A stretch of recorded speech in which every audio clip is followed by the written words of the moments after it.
The New Orleans Saints finished the 2023 season with a 9-8 record and missed the playoffs for the third straight season. They finished top 10 in both points per game offensively and points per game defensively, yet were unable to get to the playoffs. There were a lot of ups and downs throughout the regular season for the Saints in 2023, but their future genuinely concerns me. I know that may seem like a strong statement, but in today's video, we are going to break down everything the Saints have done over the past few years and project what they can do in the upcoming drafts to get better and to get back to the postseason. This team is very frustrating because there's times where they look like they can compete with anybody and be a true tough out in the playoffs, but there's other times where they look like a team stuck in mediocrity. And that's where I think they are. Sure, they'll have flashes like when they beat the Bucks by 10 points in a Week 17 game, in a game where Tampa committed 4 turnovers and the Saints defense was clicking, but there's other times like when they lost to Tampa earlier in the year by 17 points and didn't look like they belonged on the same field. But the main question I have for Mickey Loomis and Dennis Allen is, where exactly is this franchise headed? Well, we're going to try and break it down in today's video. Now let's begin. We are starting today's video by discussing a couple of reasons why the Saints' future concerns me. One of the big reasons is the talent on this roster, or lack of. Yes, they have some very talented players like Chris Olave, Alvin Kamara, Demario Davis, and of course Marshon Lattimore, but I have a lot of concerns about the rest of the roster.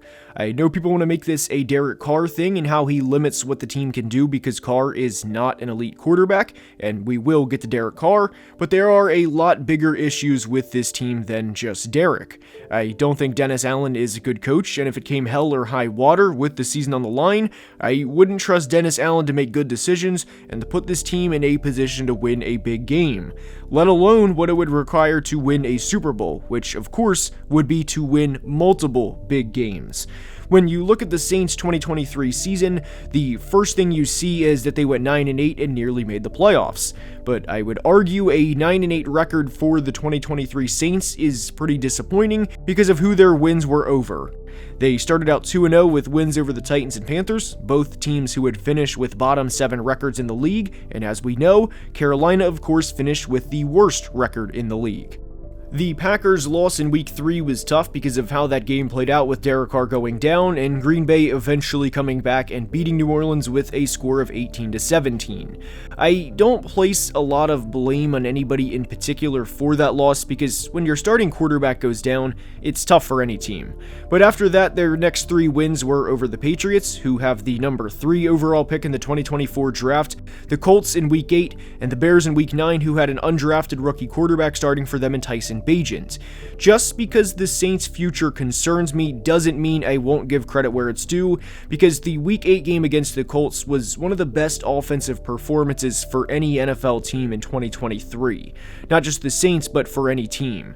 They had over 500 yards of offense and ran for over 150 yards as a team and put up 38 points on the road. That was a great win for them to get them back to 4-4. Eventually, they beat the Panthers, who we already discussed, and the Giants, who were led by Tommy DeVito, and ultimately a team that finished with the number 6 overall pick. Their final 2 wins were over the Bucks and Falcons, and again, credit where it's due, the Saints played a great team game against Tampa in Week 17. Truly. Atlanta's head coach was fired before midnight after the game, and they were largely done with the season. The point to all of this is this was a very easy schedule, all things considered. The lone playoff team they beat was the Buccaneers, and they only played 4 playoff teams in the 11 non-division games they had. They were against the Packers, Texans, Lions, and Rams. I will say the Packers game was not the same as the other 3 in terms of how everything played out, but the Saints were 0-4 against playoff teams that were not in the NFC South, 1-5 overall if you include the split against the Bucks. I think the most concerning part about the future of the Saints is they lost games last year they had no business losing, and if you can't make the playoffs in a year where a lot of things went in your favor, why would anyone believe in them moving forward? This team went on the road to Minnesota and lost to Josh Dobbs during his Linsanity run and had a bye week after that game. What did they do after giving up 27 on the road to a Josh Dobbs-led team, who, by the way, didn't have Justin Jefferson either? You guessed it. They lost on the road by 2 scores to the Atlanta Falcons. Granted, 2 scores there is 9 points, but technically it is still 2 scores. Anyways, they lost to the Lions after the Falcons game, which put them at 5-7, and I know the Lions game was close on the scoreboard as Detroit won 33-28, but there's times where heading into games, I feel pretty confident about a team winning, due in large part to coaching, and that was how I felt about the Lions when they went to New Orleans last year. I also felt that way a lot of the time about the Chargers, who of course were coached by Brandon Staley. But the point is, the Saints did a lot of things right in 2023. Finishing top 10 in both points per game offensively and defensively is nothing to scoff at. Hell, the Chiefs finished 15th in points per game offensively in 2023, so in theory, the Saints did something last year the Chiefs did not.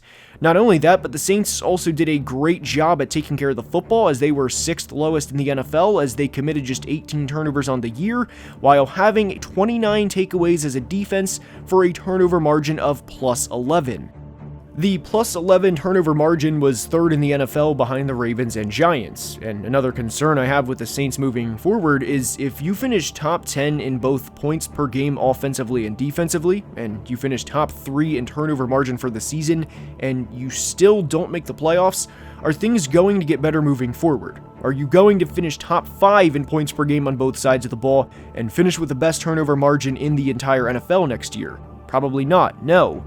I also have my concerns with the level of talent on the roster, and I worry about how the Saints are going to fare in the NFC South with not just the Bucks, but now the Falcons. I don't think this should be a hot take, but I think Kirk Cousins is a much better quarterback than Derek Carr, and as we know, the Falcons have a lot of talent on offense. I truly think Atlanta can win the NFC South in 2024, and I also like where the Bucks are. Carolina, of course, is a work in progress, and I think they will eventually get there, but I question what the long-term vision is with the Saints. Does anyone actually think we are going to see Derek Carr and Dennis Allen on the podium on Super Bowl Sunday with Terry Bradshaw or Jim Nantz or whoever up there being crowned Super Bowl champions? I personally do not, and I don't think that should be a hot take either. Now, unfortunately, as I was making this video, Ian Rappaport tweeted that the Saints are preparing for the real possibility that offensive tackle Ryan Ramczyk is medically not able to play this season. Also within this tweet, Dennis Allen alluded to Ramczyk's knee not responding as they hoped. There's a lot going on here, but from a draft standpoint, I thought the signing of Chase Young gave a pretty clear indication that the Saints were probably going to draft an offensive lineman at pick 14. Now, with the Ramczyk news coming out, I think the probability of the Saints drafting an offensive lineman jumps up even higher, and to be honest, I would be surprised if they in fact do not draft an offensive lineman at pick 14. I don't think Trevor Penning is good, and I was not a fan of him coming out of Northern Iowa, and I thought the Cowboys' Tyler Smith was a much better prospect. There is a real possibility the Saints draft Penn State's Olu Fashanu if he is available. The timing of this Ramczyk news relative to when the video is coming out, which is on Thursday, March 28th, is ironic, but even in the best case scenario and Ryan plays in 2024 and starts all 17 games, I don't think anything changes for the Saints in terms of where they are as a franchise. When looking at their 2024 schedule, you obviously know who 6 of their 17 games will be and where they will be played, but they have some difficult games on the schedule, and those include, but are not limited to, at Kansas City, at Dallas, at the LA Chargers, and at Green Bay. One of my biggest concerns from the Saints' 2023 season was how easy their schedule was relative to a lot of other teams, and they still didn't get to the playoffs. I would be shocked if the Saints make the playoffs in 2024 with a perceived more difficult schedule and improved division play. And that's yet another reason why their future concerns me, and that's a big reason why I was never a fan of the Derek Carr signing. Derek Carr finished the 2023 season with 25 touchdowns to 8 interceptions, and that looks pretty solid at first glance. But what you may not know is how frustrated Saints fans were at times with Carr throughout the 2023 season, rightfully so by the way, and that his numbers in the last few games of the year really did a lot of heavy pulling to get those final numbers looking good. Through the first 12 games of Carr's Saints career, he threw just 11 touchdowns to 6 interceptions, and when you sign a 4-year, $150 million contract, that is not going to cut it. But in the final 5 games of the 23 season, Carr threw 14 touchdowns to 2 interceptions against 3 non-playoff teams, in which the Saints, not surprisingly, won those games by double digits. And again, in credit to New Orleans for beating Tampa in Week 17, I do not want that to go unnoticed. But Derek throwing 4 touchdowns in a Week 18 game against the Falcons, against a team that had a bad 2023 season, does not move me and make me think that Carr will come out firing in 2024 and throw for 35 touchdowns and lead the Saints to 12 wins. I didn't like this signing to begin with because I thought it was a multi-year and a $150 million commitment to delay the inevitable, which of course is a rebuild. Admittedly, I also hated the trade they made back in 2022 with the Eagles, which was to acquire another first-round pick during the 2022 draft that ultimately came with a significant cost. New Orleans received the 16th and 19th overall picks in the 22 draft, which, like they have for seemingly ever, they plan for right now and never the future, while in return, Philly got pick 18, pick 101, which was a 3rd round comp, a 7th round pick, their 2023 1, and their 2024 2. New Orleans' roster isn't exactly loaded with talent, and them having their 2nd round pick in this class would go a long way. They have a 2nd round pick in the 2024 draft, which is from the Sean Payton trade, but they also gave up their 3rd round pick in the process. So in a pretty loaded draft class, they have 2 selections in the top 145 picks, which is pretty disappointing. I do think the Saints should go offensive line with their 1st round pick, and I would love for them to draft a receiver with their 2nd round pick, and the good news for New Orleans is this receiver class is loaded. I don't think Derek Carr is a great quarterback, and I know Saints fans feel the same way, but the situation he's in isn't good either. Chris Olave is of course a talented player and a guy a lot of other NFL teams would love to have, but there were times last year where the Saints could not run the football, and that was a problem. There's a reason they finished 31st in yards per carry as a team, and that both Alvin Kamara and Jamal Williams had less than 4 yards per carry. There's a reason Jamal Williams' lone rushing touchdown came in the Week 18 game against the Falcons from the victory formation. When you look at their defensive roster, Cam Jordan will be 35 this year, and so will Demario Davis.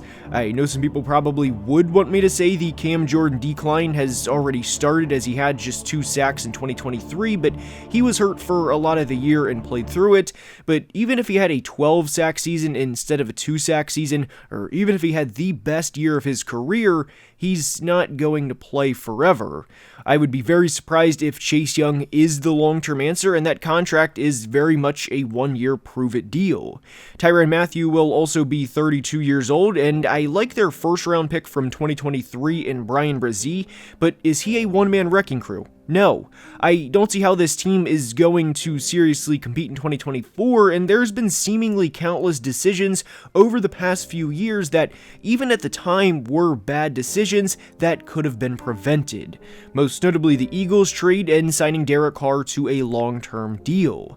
There was a reason there weren't many suitors for Derek Carr, and what's funny about that signing is the Saints shut out the Raiders in 2022 when they came to the Superdome. Derek threw one of the ugliest interceptions in that game you'll see at the NFL level, as he threw a pass across the middle right into a Saints player's arms without looking. And the Saints watched that happen, looked at him getting benched in the 2022 season, and said, "We want 4 years of that."